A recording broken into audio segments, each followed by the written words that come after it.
before Christmas went all through the house. Not a creature was stirring, not even a mouse.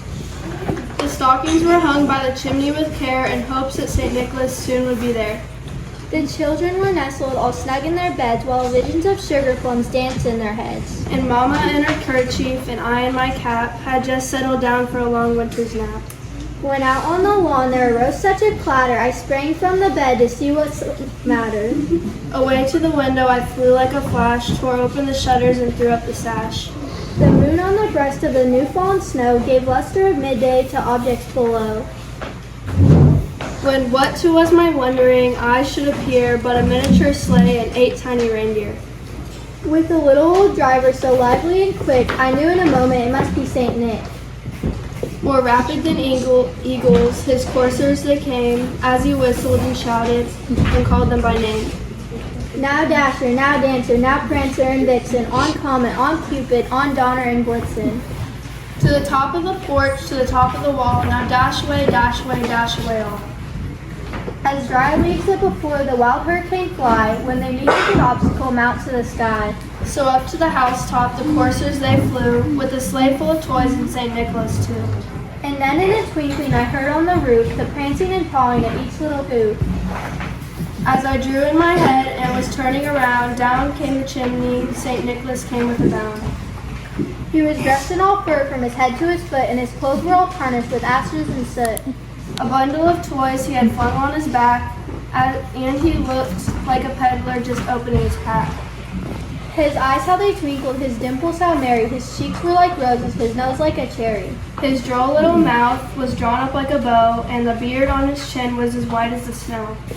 The stump of a pipe he held tight in his teeth, and the smoke it encircled his head like a wreath. He had a broad face and a little round belly that shook when he laughed like a bowl full of jelly.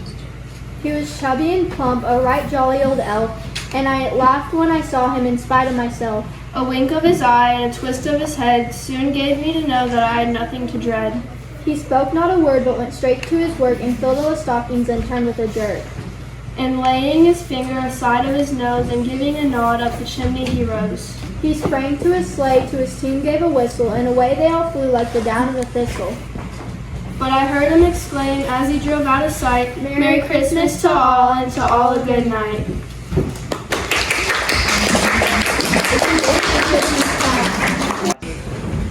A cholera night before Christmas.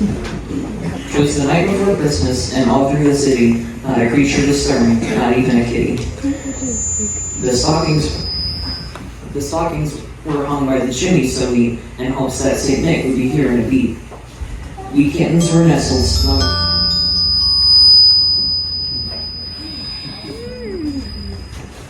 We kittens were nestled snug under the tree, dreaming of catnip and naps on a knee. When what awoke me from my comfortable doze, the sound of loud jetpacks, I am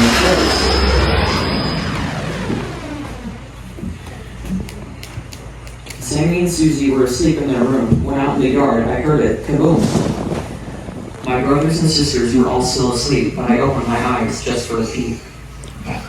Through the window I see it, the cause of the noise, 8 flying elves and a sleigh full of toys. The tall, happy driver, dressed all in red, called out to the elves as I lifted my head. Tangle!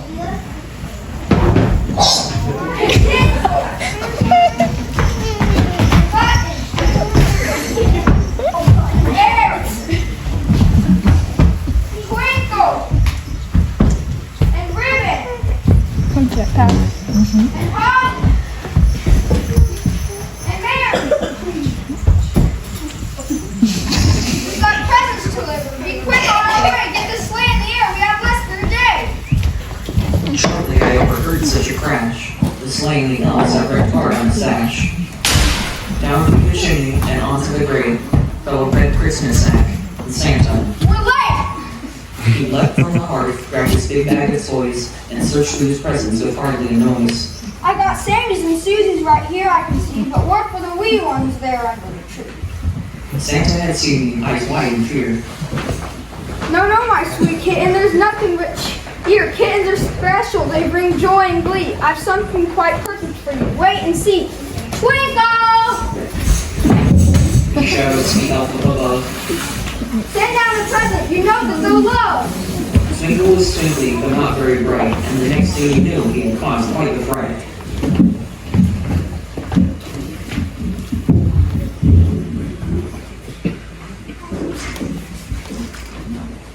For Twinkle had grabbed the right present, you see, but flew with his jetpack through the narrow chimney, crashing and bouncing and dropping his hair. The little house contents now strewn everywhere.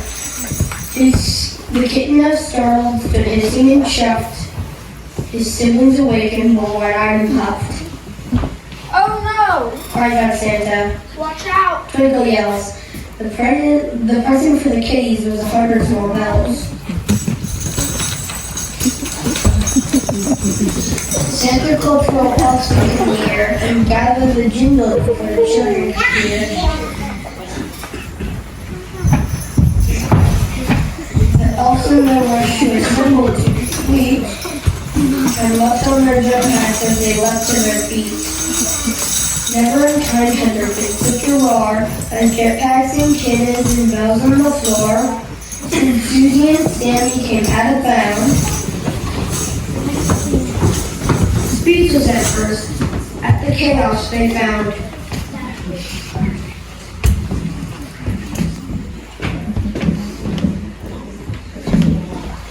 Mom and Dad will be down. Everyone hide. The elves spun in circles, their jetpacks ran hot. Santa and the kittens just froze on the spot. Twinkle thought quickly of what he could do. He looked at the chimney, then jittered and flew. Out to the driveway he sped like a flash. At full power he aimed at the car, and then crashed. Dad turned to the door and grabbed for his life, convinced that the neighbors were having a fight. He flung the door open only to see a dent in his bumper and a charred almond tree. Back in the house, Mom gave a big yawn. Santa looked at his watch. Oh no, almost done. The kittens were depoofed, the children still shocked. The front door then slammed, the lock picker locked. Santa smiled a small smile, touched the tip of his nose, and right at the chimney he then rose. Sammy and Susie hit the couch to feign sleep. The sleepy-eyed kittens fell back in the heaps. Mom and Dad climbed the stairs and went back to bed. All now was quiet. Good night, baby. Good night. As the kids and the kittens yawned, not quite sleeping, they realized they heard a sound outside, quite creepy. A buzz, then a click, then a flicker of spark, lit up the night sky that had been so dark. Just as sleep came upon them, they looked once more to see Twinkle the elf buzz around the chimney.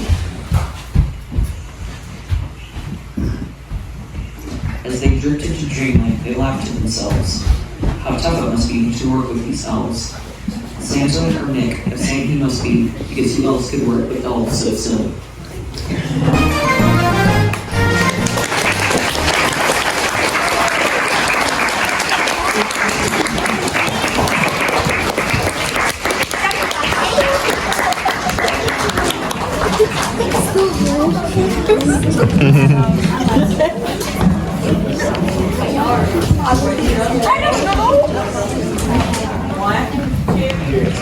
We wish you a Merry Christmas. We wish you a Merry Christmas. We wish you a Merry Christmas and a Happy New Year. We wish you a Merry Christmas. We wish you a Merry Christmas. We wish you a Merry Christmas and a Happy New Year.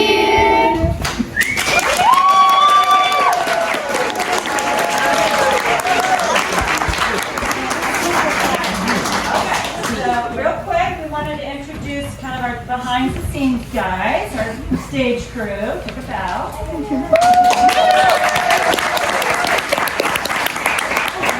Our group of elves, our silly elves. And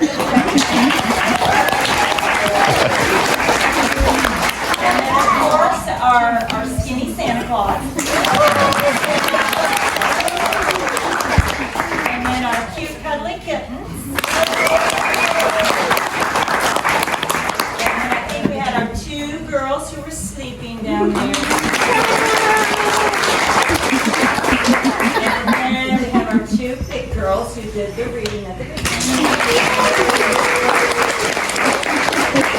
Mom and Dad.